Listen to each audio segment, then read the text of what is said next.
خود حضور نے اس کی وجہ بتائی ہے کہ میں نے اتنی جلال بری بد دعا کیوں دی، کیونکہ ان لوگوں نے ہمیں نماز نہیں پڑھنے دی، نماز نہیں پڑھنے دی۔ میرے محبوب کی ایک نماز قضا ہو گئی تھی، اتنے جلال میں آئے کہ اللہ ان کفار کے گھروں کو، ان کی قبروں کو آگ سے بھر دے۔ نگاہ رسالت صلی اللہ علیہ وسلم میں نماز کی اہمیت اتنی زیادہ تھی۔ ہمیں بھی چاہیے کہ ہم نماز کا اہتمام کریں۔ تو آپ لوگ نماز کا اہتمام کریں گے یا نہیں کریں گے؟ یعنی 5 نمازوں کا اہتمام آپ لوگ کریں گے نا؟ جی ہاں۔ ویسے تو ہم کئی مرتبہ نعرہ لگاتے ہیں کہ غلامی رسول میں موت بھی قبول ہے، یہ نعرے تو ہم بہت لگاتے ہیں، لیکن غلامی رسول میں نماز قبول نہیں ہے۔ دنیا جہان کے کام کاج کرتے ہیں، فرصت بھی ہے، صحت بھی ہے، سب کچھ ہے، لیکن جب نماز کا وقت ہوتا ہے یا تو فرصت ختم ہو جاتی ہے یا صحت ختم ہو جاتی ہے، پلیٹلیٹس کم ہو جاتے ہیں جب نماز کا وقت ہو جاتا ہے۔ خواتین صبح سے لے کے شام تک ساس کو راضی کرنے کے لیے، اپنے خاوند کو راضی کرنے کے لیے جاپانی مشین کی طرح نان سٹاپ کام کرتی ہیں، فرشوں کی صفائی کر رہی ہوتی ہیں، دروازوں کی صفائی کر رہی ہوتی ہیں، برتنوں کی دھلائی کر رہے، کپڑے دھو رہی ہوتی ہیں، کھانے بنا رہی ہوتی ہیں، لیکن نماز کے لیے بیچاریوں کے پاس فرصت نہیں ہوتی۔ اتنا بندہ اللہ سے دور ہو جاتا ہے، اتنا بندہ اللہ سے لا تعلق ہو جاتا ہے کہ اللہ کا نمائندہ روزانہ 5 مرتبہ ہمیں نماز کے لیے بلائے اور ہم 1 مرتبہ بھی اللہ کے دربار میں حاضری نہیں دیتے۔ کبھی اطلاع مل جائے کہ تھانے میں SHO نے بلایا ہوا ہے، تو ہم دیر نہیں کرتے، پتہ نہیں کیا ہوا ہے، پتہ نہیں کیا غلطی ہوئی ہے، SHO نے بلایا ہوا ہے۔ پھر اگر اطلاع ملے کہ DC نے بلایا ہے تو پھر تو شاید ہم جوتے پہننے کا بھی تکلف نہ کریں، ویسے ہی بھاگ پڑ جائیں۔ اور اگر اطلاع ملے کہ وزیر اعلیٰ نے بلایا ہوا ہے تو پھر تو ہم ننگے پیر ننگے سر جانے کے لیے بھی تیار ہو جائیں گے، دیر نہ ہو جائے۔ او بھائی، دنیا کے بڑے ہمیں بلاتے ہیں، ہم ان کے پاس جانے کے لیے بےتاب اور بے قرار ہو جاتے ہیں، جبکہ ہمارا اللہ شہنشاہ ہے، زمین و آسمان کے خزانوں کا مالک ہے، زمین و آسمان کی بادشاہت اسی کے پاس ہے، وہ اللہ بلاتا ہے اور سینکڑوں مرتبہ نماز کا حکم دیا ہے۔ پھر اس کا نمائندہ روزانہ 5 مرتبہ اونچی آواز کے ساتھ ہمیں بلاتا ہے، اور ہم اس کے باوجود بھی نماز کی طرف التفات نہیں کرتے۔ اللہ رب العزت کے جلال کا کیا عالم ہوگا، ہم اس کا تصور نہیں کر سکتے۔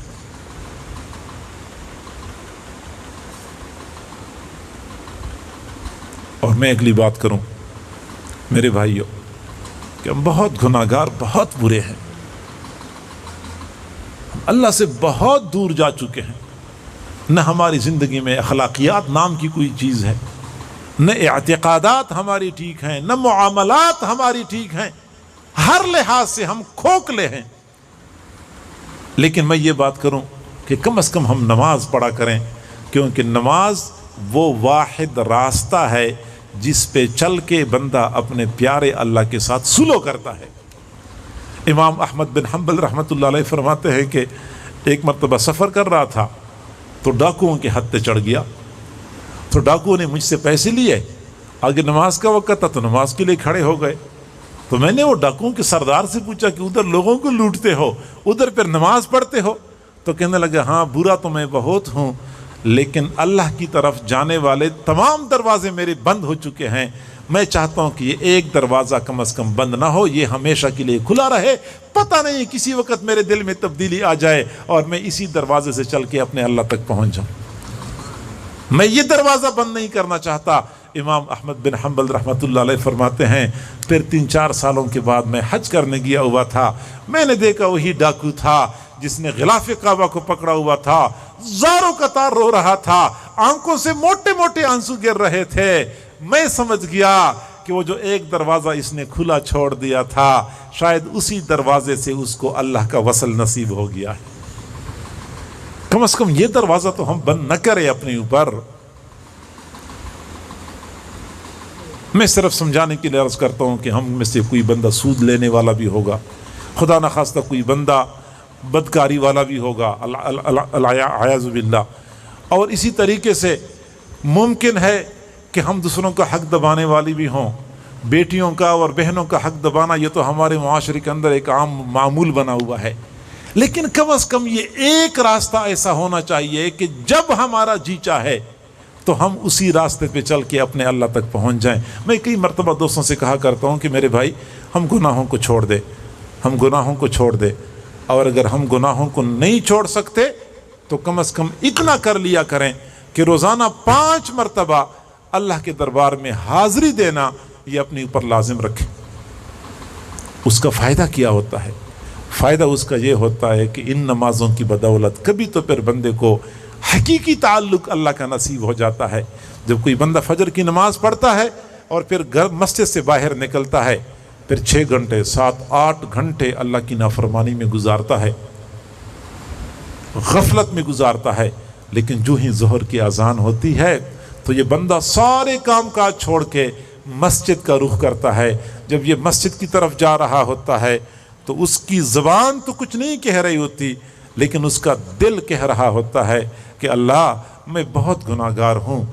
بہت برا ہوں، صبح سے لے کے اب تک کا سارا وقت میں نے تیری نافرمانی میں گزارا ہے، لیکن اللہ میں تجھے نہیں چھوڑ سکتا، میں تجھے منانے کے لیے ایک مرتبہ پھر تیرے دربار میں حاضری دیتا ہوں۔ پھر یہ مسجد میں آتا ہے، کبھی قیام کی حالت میں رب کی ثنا بیان کرتا ہے، کبھی رب کی تحمید بیان کرتا ہے، کبھی رکوع کی حالت میں رب کی تسبیح بیان کرتا ہے۔ جب اللہ تعالیٰ اس منظر کو دیکھتا ہے تو فرشتوں کو حکم دیتا ہے کہ میرا بندہ بھی عجیب ہے، اتنے گھنٹے گناہوں میں گزارے، اب پھر میرے در پہ آیا ہے، میرے ساتھ سلو کر لی ہے، لہٰذا ظہر سے فجر سے لے کے اب تک جتنے گناہ کر چکا ہے سب کے اوپر قلم پھیر دو۔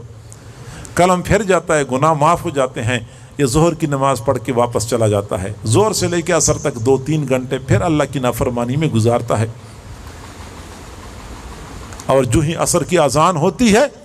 تو پھر دوبارہ سارے کام کاج چھوڑ کے مسجد کا رخ کر لیتا ہے، سر جھکا ہوتا ہے، چہرے پر ندامت کے آثار ہوتے ہیں، زبان سے کچھ نہیں کہہ رہا ہوتا، لیکن اس کا دل کہہ رہا ہوتا ہے کہ اللہ میں کیا کروں، میں گناہوں کو نہیں چھوڑ سکتا، شیطان مجھ پر غالب آ جاتا ہے، لیکن اللہ میں تجھے بھی نہیں چھوڑ سکتا، میں ایک مرتبہ پھر تیرے دربار میں حاضری دینے کے لیے آ رہا ہوں۔ پھر یہ اللہ کے سامنے کھڑا ہوتا ہے، اللہ تعالیٰ فرشتوں کو فرماتے ہیں چلو زور سے لے کے عصر تک کے سارے گناہ مٹا دو، اس بندے نے میرے ساتھ سلو کر لی ہے، گناہ مٹ جاتے ہیں۔ پھر عصر سے لے کے مغرب تک کا یہی معمول ہوتا ہے، مغرب سے لے کے عشاء تک کا یہی معمول ہوتا ہے۔ جب عشاء کی نماز کے لیے بندہ جاتا ہے وہ زبان حال سے یہ کہہ رہا ہوتا ہے کہ اللہ میں کیا کروں، تیرے در کے علاوہ کوئی دوسرا در ہمارے سامنے نہیں ہے، اللہ تیرے در پہ آ رہا ہوں، یہ اس بات کی دلیل ہے کہ میں تجھ سے دور نہیں ہونا چاہتا، میں تجھے اپنانا چاہتا ہوں، میں تجھے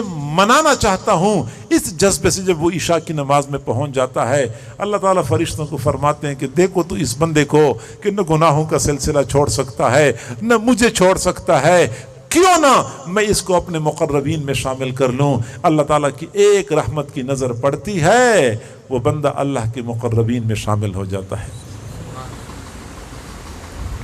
تو نماز گناہوں کو بخشوانے کا،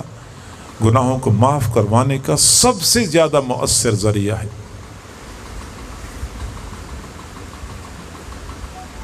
آپ حضرات نماز کی پابندی کریں، خواتین ماؤں بہنوں بیٹیوں سے گزارش ہے کہ وہ بھی نماز کی پابندی کریں، اور ہم اپنے بچوں کو بھی نماز کا پابند بنائیں۔ اللہ تعالی ہم سب کو سمجھنے اور عمل کرنے کی توفیق عطا فرمائے۔ میرے بھائی، اندھیری رات کا وقت ہے، میرے دل میں اللہ تعالیٰ نے جو کچھ القاء فرمایا میں نے وہی کچھ آپ لوگوں کے سامنے پیش کر لیا۔ آپ کو بھی اندازہ ہو رہا ہوگا کہ بیان میں بھی تھکاوٹ کا یا نیند کا اثر ظاہر ہو رہا ہے، لیکن پھر بھی میں نے پوری کوشش کی کہ میں اپنا مدعا آپ لوگوں کے سامنے پیش کر لوں۔ آگے عمل کرنا یہ آپ لوگوں کی ذمہ داری ہے۔ اللہ تعالیٰ تمام حضرات کو اور خواتین کو عمل کرنے کی توفیق عطا فرمائے۔ وآخر دعوانا ان الحمد للہ رب العالمین۔